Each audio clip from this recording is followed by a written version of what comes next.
presenting on motivational interviewing as a support for adolescents with autism who have experienced trauma, or finally, teachers who understand me.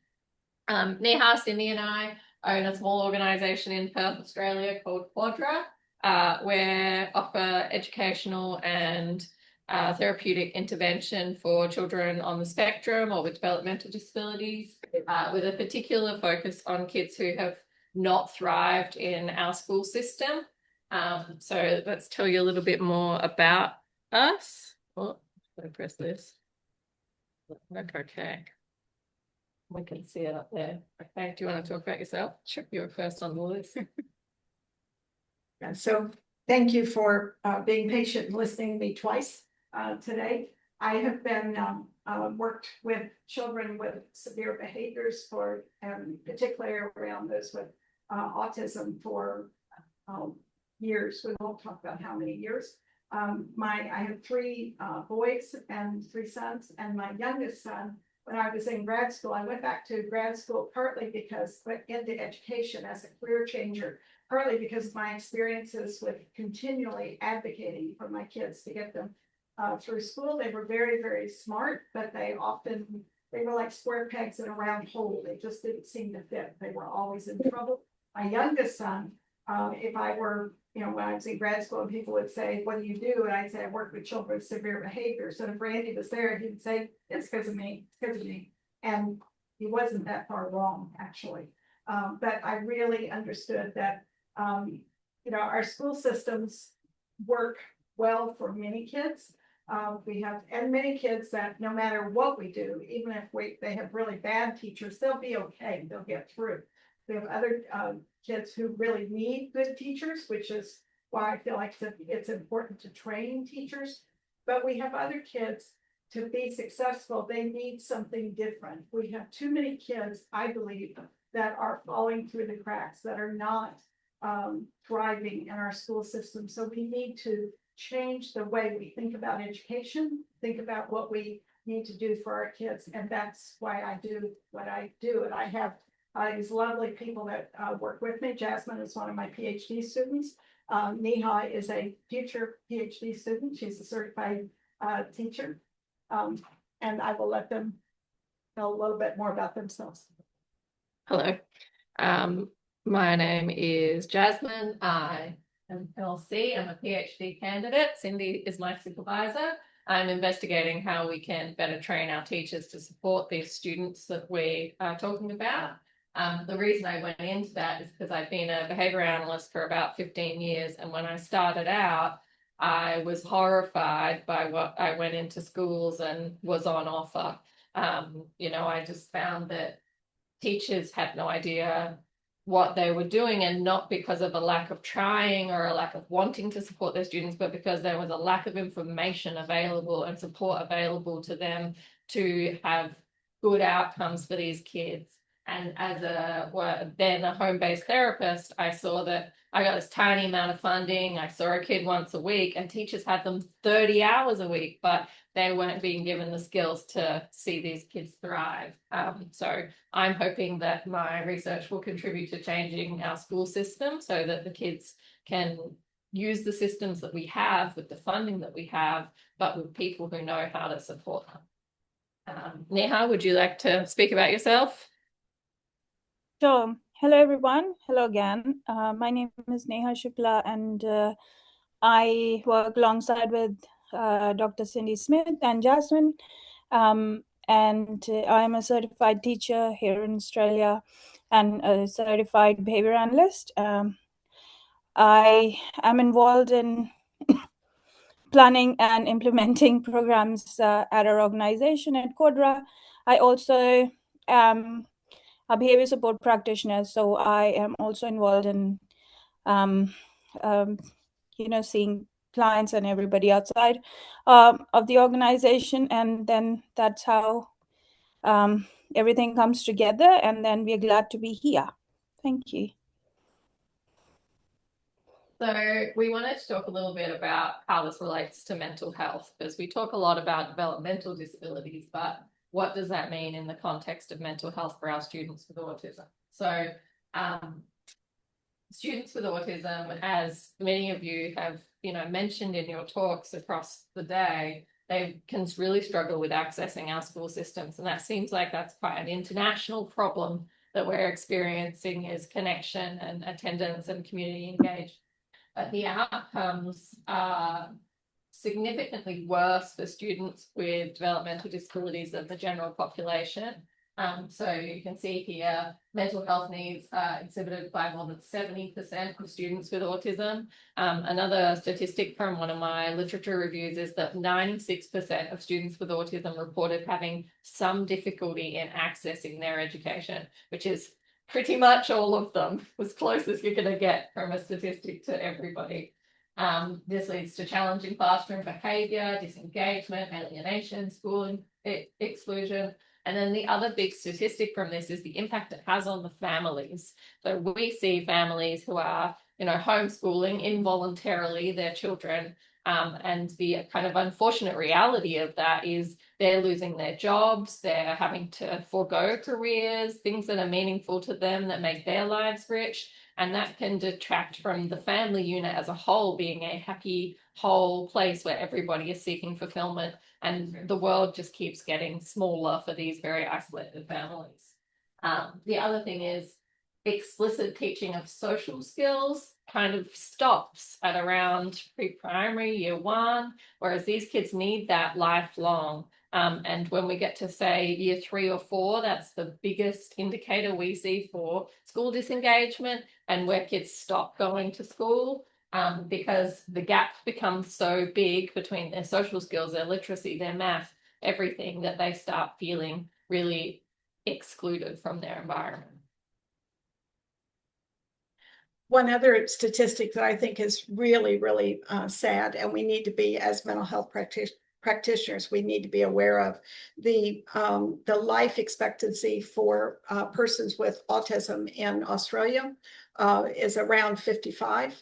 And that is largely not because that their health is so much worse, but because the suicide rate for people with autism is so much higher. And that is definitely something that we need to, that is a crisis situation and something we need to do more about. Reloading. Oh. There we go. Yeah. I think we went too far. No, we didn't. So there's the debate of, should we have inclusive education? We went through, probably many of you all remember when either you first started in your careers or maybe when you were in school, that schools throughout the world had the right to say, if a child with disabilities had the right to say, sorry, this just really isn't the right place for your child. Some people were not allowed to go to school because of disabilities that they had. So then we've swung back to everyone must be included, which everyone has the right to learn. Everyone has the right to go to school. That is absolutely a given. However, inclusion does not mean that just being in the same room. Sometimes the most isolating thing for a child is to be in a room where they don't fit, they're not getting the education that they need. Too many times I've gone into classrooms to consult and I've seen a child with disability sitting at the back of the room with a well-meaning, lovely person who but does not have the skills that they need to educate that child. And the main objective is to make sure that that child stays quiet so that they don't disrupt the rest of the classroom. And that is exclusion. That is not okay. So inclusion means that every child gets the education that they need in the least restrictive environment. That may be in the same classroom, that may be in a different classroom where they can access different types of teaching.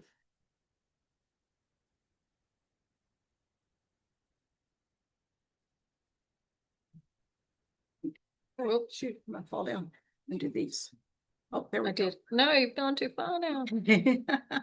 Okay, so the work that we do is based on these theoretical concepts. We use a lot around motivational interviewing. I'm sure you all have heard of motivational interviewing. It's been around for a long time. It's been used as for adults to deal with severe behaviors like drug addictions, alcoholism. There was a colleague of mine, Samuel McLennan, who's currently at the University of South Carolina. He developed motivational, a version of motivational interviewing, working with children for academic, who are behind academically. It was and he worked with his kids for like year 3, year 4, something like that.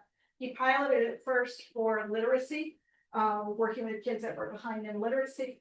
Then he trialed it with kids in mathematics. I took that while I was in the U.S. and piloted it for kids who had been, they had been excluded from school and gone to an alternative school because of severe behaviors, and now they were transitioning back into mainstream schools. And I piloted his project with that. So we have adapted it to the Australian context and using it with the kids that we work now.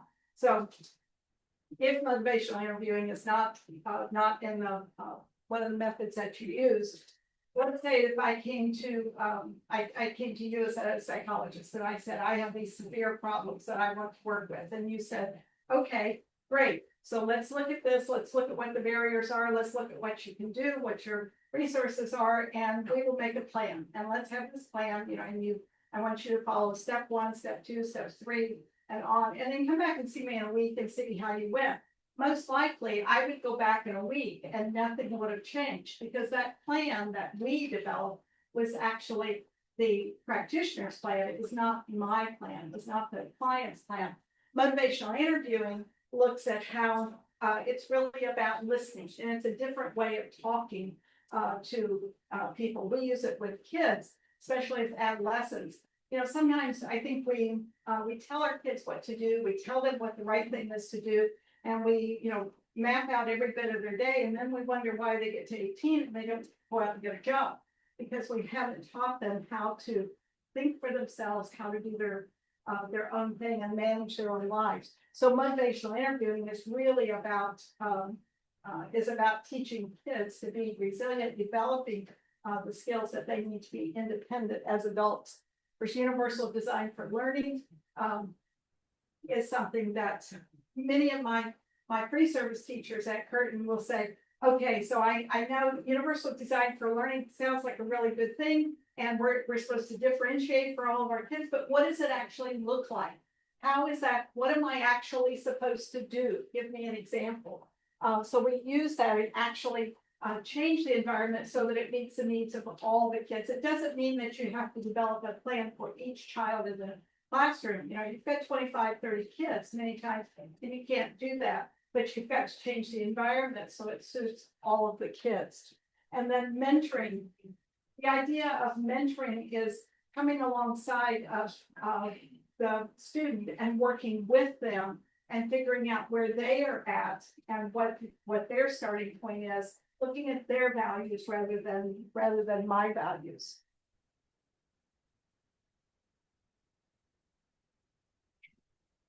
So in motivational interviewing, it's more about asking questions. It's about listening, asking questions, using empathetic statements rather than just telling them what to do. The tone. We've had several presentations this morning that talked about the attitude, talked about building relationships with kids, and this is really what this is about: is building those relationships.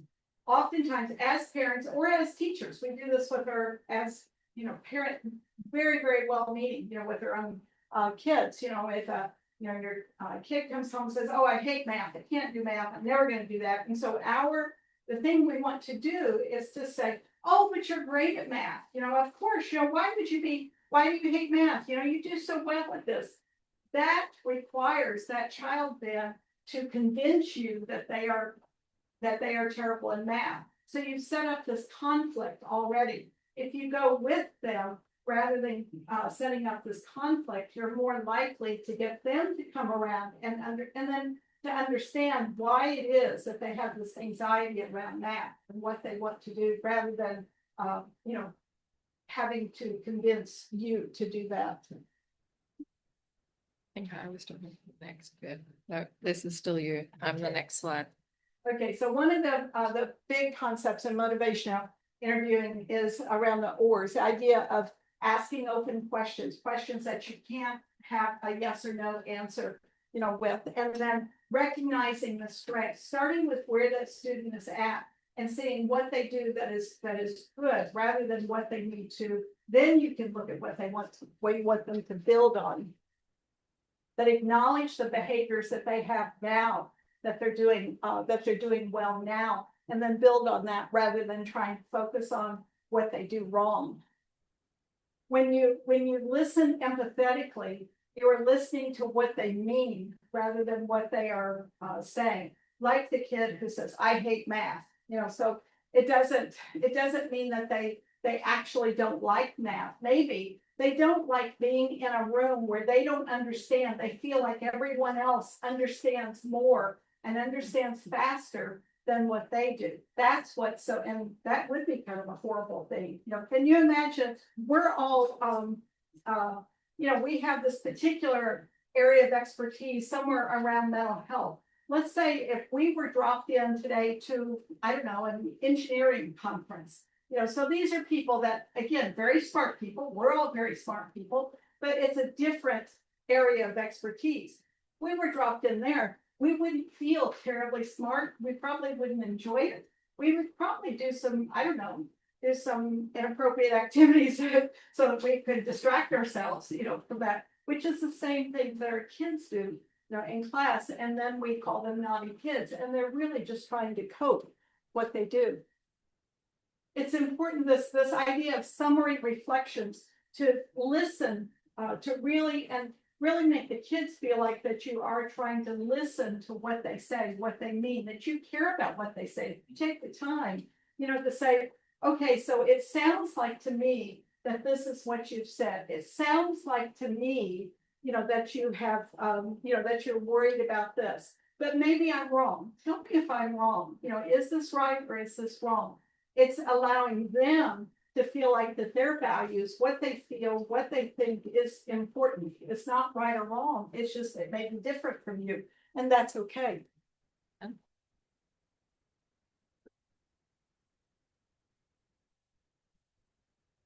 So reflective listening is something that is important. If we want to get to understand where adolescents are coming from, which adolescents are can be kind of strange animals anyway. They're going through all of these different developmental changes in their bodies and their minds, and their brains are changing, and they're trying to fit in, and they're trying to figure out who they are. But if we want to understand who this person is, then we've got to listen. We've got to understand that they are the experts on them. Doesn't mean that they are perceiving everything correctly. It doesn't mean that they don't have blind spots where they can't see, what's going on, or can't see what's best for them. Sometimes we're afraid to be parents. They're afraid to say, yeah, I understand that this is hard, but there still needs to be some boundaries. But within those boundaries needs to be a safe space where they have the freedom to make mistakes. They have the freedom to try to explore and try to explain to you, what they want to do. But it's still the safe space. But within that space, they get to explore it, and they get the freedom to make those mistakes because they understand what's important to them, and then they can figure it out themselves. And it's much more effective than you telling them, because usually if we tell them what to do, there's even if they wanted to do it to start with, they're going to not want to after we've told them.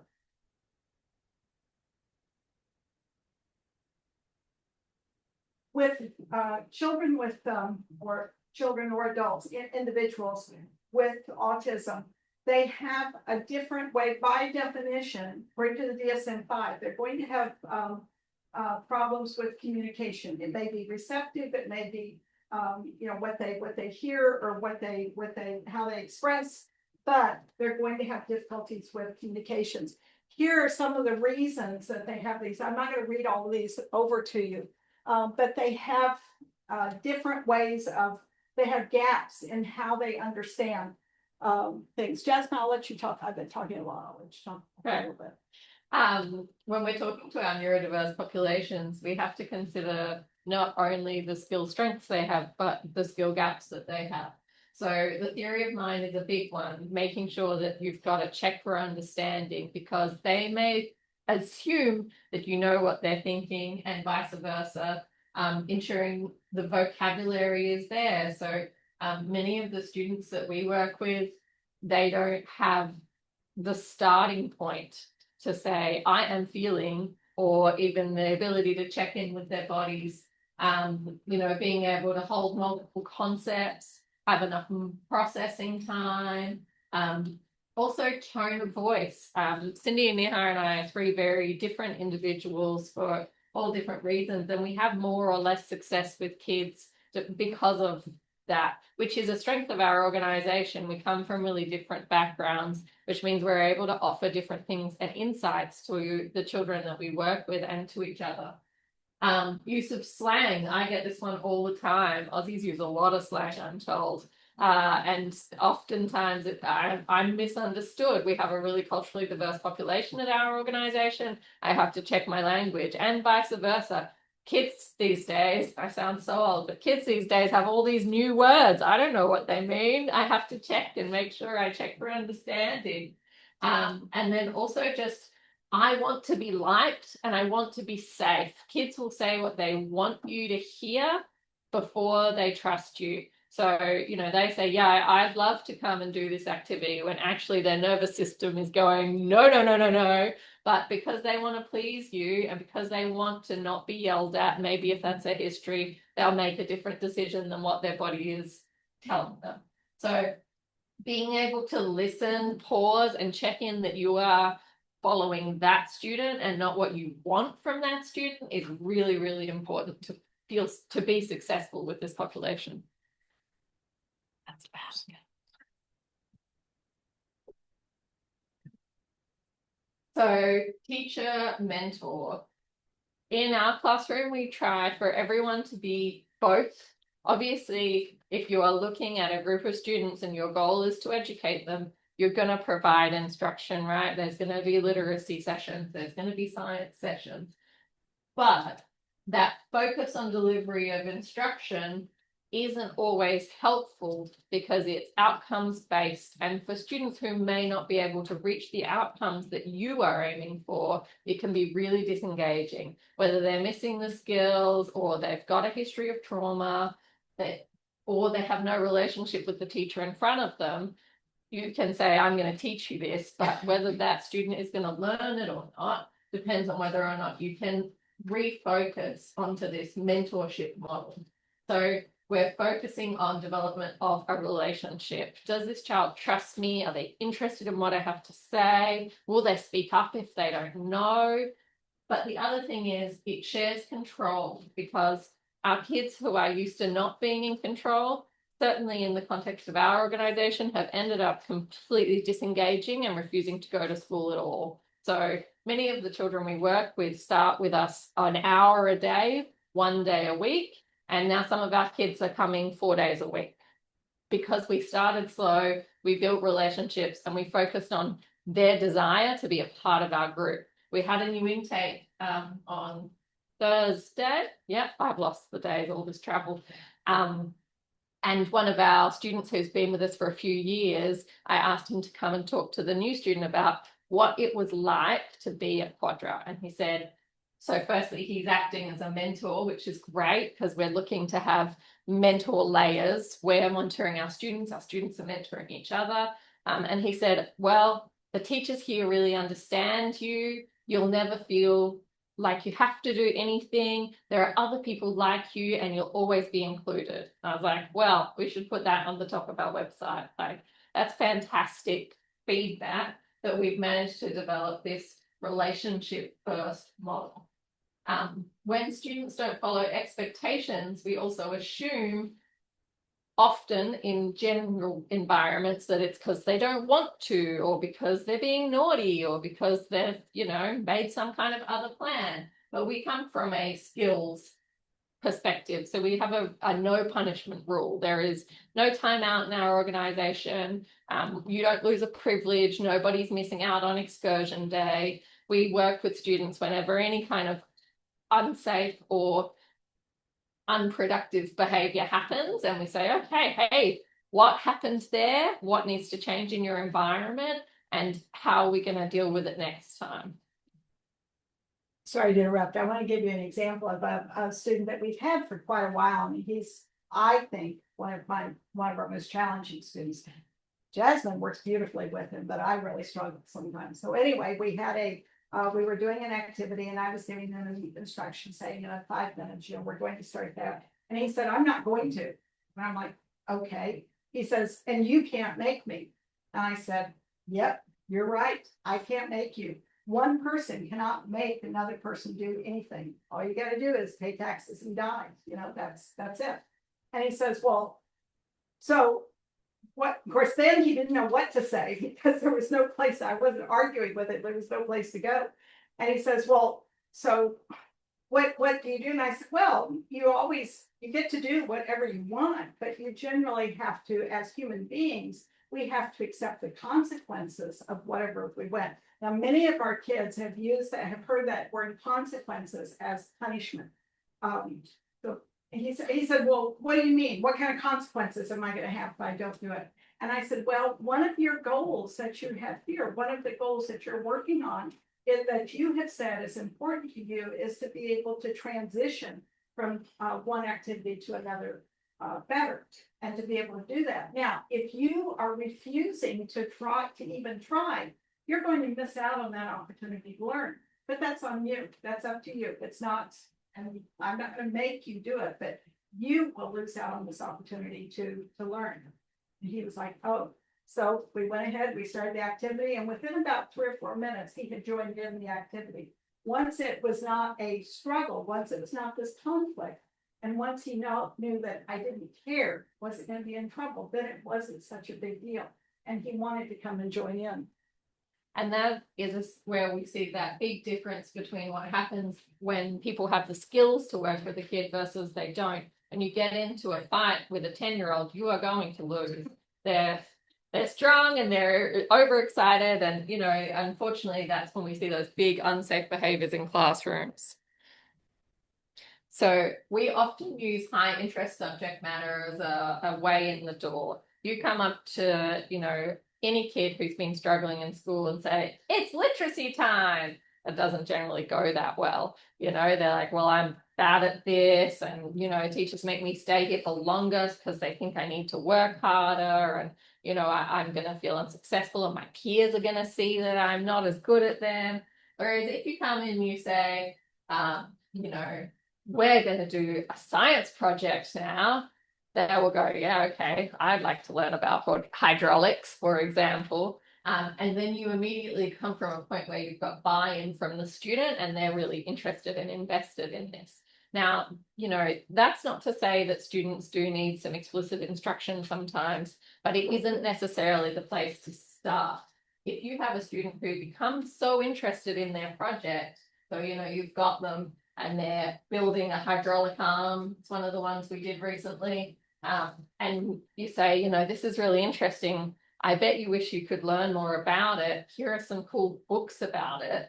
And you read that together. And then suddenly they say, I wish I could read more. You've got buy-in to then say, I've actually got some materials we could do together that would help your reading improve. And that will transition you to literacy. Whereas if you start from the other way around, you'll get no interest in any of your subjects because they feel like they're failing. So high engagement, opportunities for success, opportunities for peer interactions, which is something that we can struggle with a lot when we've got kids who are different, and opportunities to experience conflict and conflict resolution in a planned way, especially when you're looking at, let's plan a project. There's going to be different opinions, but you kind of can get to the outcome that you want to. Whereas if you're on a playground, that unplanned contact and I guess, open-ended opportunity often leads to really unproductive disengagement.